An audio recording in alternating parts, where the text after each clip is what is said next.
Selamat malam Bapak Ibu yang saya kasih dalam nama Tuhan Yesus Kristus. Saudara-saudaraku yang ada di rumah pada malam hari ini, kita bersyukur segala kemurahan dan kebaikan yang masih kita alami sampai hari ini. Dan pada malam hari ini kita akan merenungkan kembali kebenaran firman Tuhan.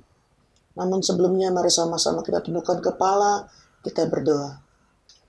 Bapa yang baik, Bapa yang kami panggil dalam nama Tuhan Yesus Kristus, kami boleh bersyukur lagi malam hari ini kepadamu Tuhan. Kami masih diberikan lagi firman-Mu yang menjadi kekuatan bagi kehidupan kami, yang menjadi suluh bagi kaki kami dan terang bagi jalan-jalan kami. Oleh sebab itu mari Tuhan singkapkan setiap kebenaran firman-Mu, agar kami mengerti, agar kami mau melakukannya sesuai dengan kehendak-Mu. Terima kasih, kami akan mendengar lagi firman-Mu dalam nama Tuhan Yesus Kristus. Haleluya. Amin.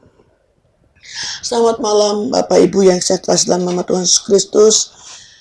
Entah sudah kesekian kali berapa kita mendengarkan renungan firman Tuhan. Namun biarlah inilah yang menjadi kekuatan kita hari-hari ini dalam menjalani hari-hari yang memang sangat-sangat luar biasa dalam segala kesulitan, kesukaran. Namun kita percaya kasih Tuhan tetap mengalir dalam kehidupan kita. Dan malam hari ini saya akan memberi judul dari firman Tuhan ini, tetaplah bersyukur. Tetaplah bersyukur. Sama-sama kita akan membuka pembacaan ayat kita yang terdapat dalam 1 Tesalonika pasal yang ke-5 ayat yang ke-18. 1 Tesalonika 5 ayat 18. Kita akan bersama-sama membacanya dan menyimaknya. Mengucap syukurlah dalam segala hal, sebab itulah yang dikehendaki Allah di dalam Kristus Yesus bagi kamu. Saya rasa ayat ini sering kali kita dengar. Namun malam hari ini kita boleh merenungkan kembali. Seberapa jauh perjalanan iman kita, seberapa jauh rasa syukur kita kepada Tuhan sampai pada malam hari ini. Karena menghadapi situasi hari-hari ini tidak gampang untuk kita bisa bersyukur. Tidak mudah untuk kita katakan terima kasih kepada Tuhan. Karena apa? Secara manusia seringkali apa yang kita harapkan tidak sesuai dengan kenyataan yang ada.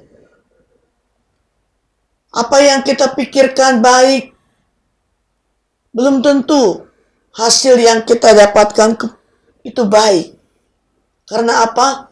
Segala sesuatunya memang tidak dapat kita terka. Dan malam hari ini firman Tuhan katakan, mengucap syukurlah dalam segala hal.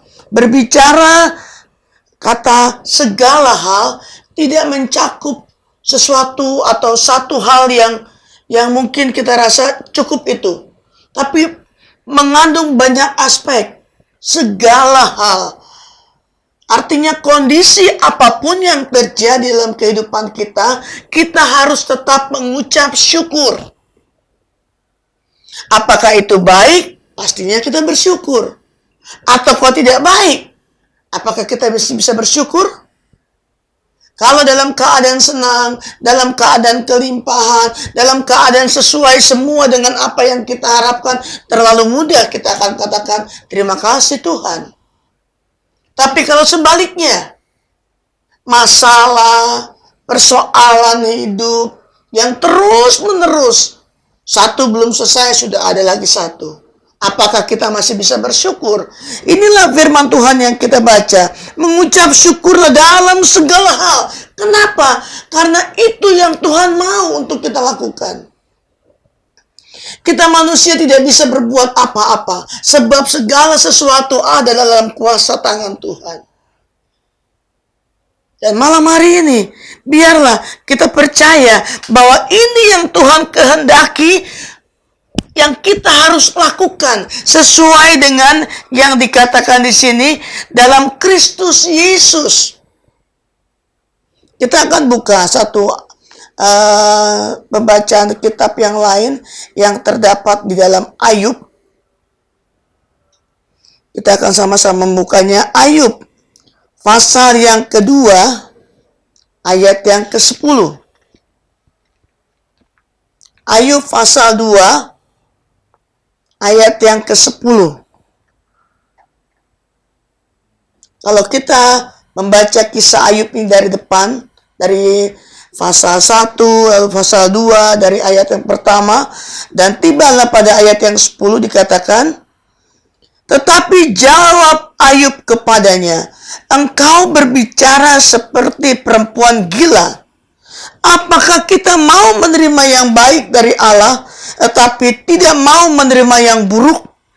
Dalam kesemuanya itu, Ayub tidak berbuat dosa dengan bibirnya. Bagaimana Ayub menghadapi istrinya? Karena begitu luar biasa ujian yang dihadapi oleh Ayub.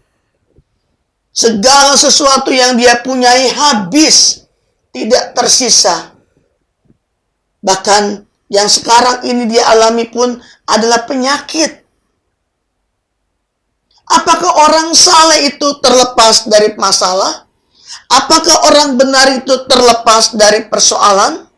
Apakah orang yang baik hidupnya sesuai dengan firman terlepas dari sakit penyakit?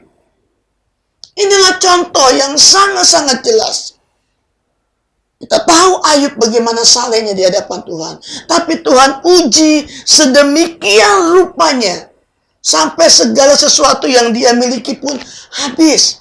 Anak-anaknya pun habis. Bahkan di sini dikatakan ayat 10, sebelumnya ayat yang ke-9 dikatakan, dia sedikit marah mungkin kepada istrinya.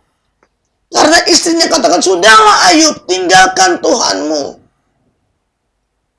Di sini Ayub memberikan jawaban yang luar biasa.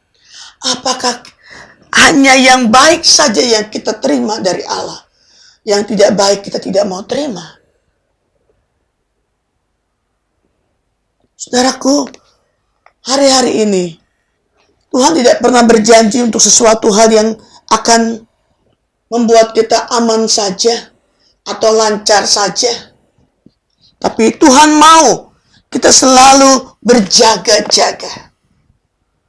Supaya apa? Supaya kita melakukan apa yang menjadi kehendaknya. Dan dalam menghadapi situasi sekarang ini, secara tidak langsung kerohanian kita pun diuji oleh Tuhan. Kerohanian kita itu pun dilihat oleh Tuhan. Sampai seberapa jauh. Bukan hanya hal yang lahiriah, bukan hanya hal yang daging yang kita pentingkan, tetapi apakah rohani kita bertumbuh, semakin naik, semakin naik.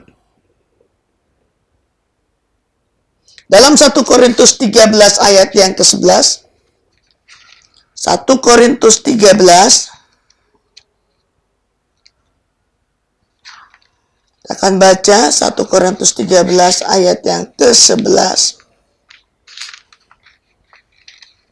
Dikatakan di sini,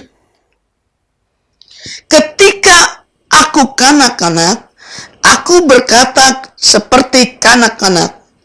Aku merasa seperti kanak-kanak. Aku berpikir seperti kanak-kanak. Sekarang, sesudah aku menjadi dewasa, aku meninggalkan sifat kanak-kanak itu. Artinya apa, saudaraku? Kalau anak-anak itu, kita tahu bersama, mereka tidak bisa menerima yang sulit.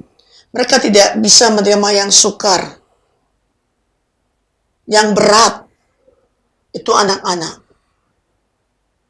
Tetapi, itu secara lahiriah, mungkin akan seperti itu. Tidak juga dipungkiri secara rohani.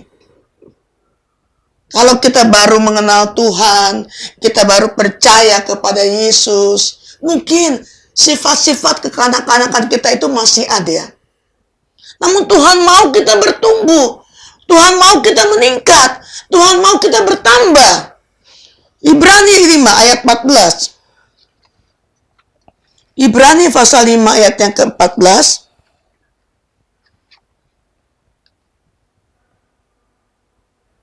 Dikatakan di sini, tetapi makanan keras adalah untuk orang-orang dewasa yang karena mempunyai panca indera yang terlatih untuk membedakan yang baik daripada yang jahat.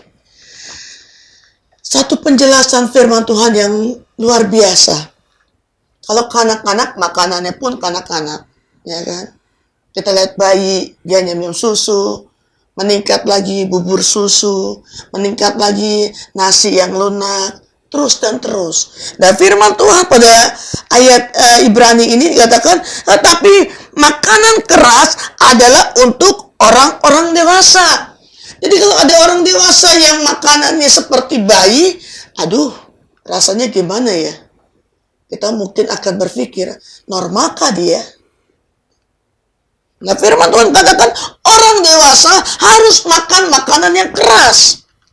Artinya, dengan setiap persoalan, pergumulan hidup kita hari-hari ini, yang cukup keras, yang cukup berat, itu membuat kita semakin kuat. Rohani kita itu harus bertumbuh. Mengucap syukur adalah tanda kedewasaan rohani seseorang. Sesulit apapun keadaan kita hari-hari ini, tetap percaya, mengucap syukurlah. Karena Tuhan tahu yang terbaik. Tuhan tahu memberikan dan menyediakan bagi orang-orang yang percaya.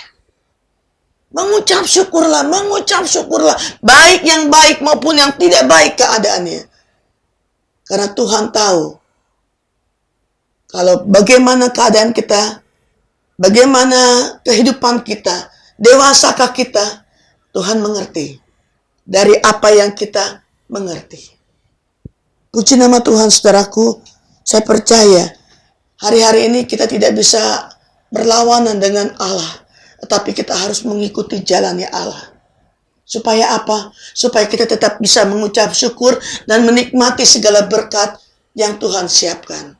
Baik yang baik maupun yang tidak baik.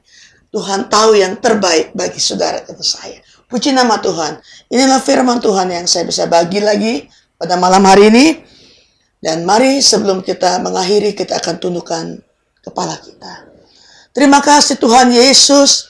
Engkau begitu baik. Engkau begitu mengasihi kami. Engkau memberikan banyak pengertian kepada kami. Untuk kami selalu mengandalkan Engkau. Terlebih di masa-masa yang sulit ini. Kami percaya hidup kami ada dalam tangan-Mu. Hidup kami ada dalam genggaman-Mu. Oleh sebab itu kami taruh seluruh kehidupan kami hanya kepada Engkau. Biar Engkau pimpin kami terus, Engkau sertai kami terus. Bangsa negara kami, bahkan kota Jakarta ini, kami pun serahkan ke dalam tangan-Mu. Biarlah Tuhan menilik dari tempat yang maha tinggi, berbelas kasih kepada kami semua. Sehingga semuanya yang kami hadapi hari-hari ini, dapat kami lalui bersama dengan Engkau. Kuatkan kami, mampukan kami. Tetap kami berharap dan bersandar kepadamu. Terima kasih. Ini yang menjadi doa kami. Kami alaskan dalam nama Tuhan Yesus. Haleluya. Amin.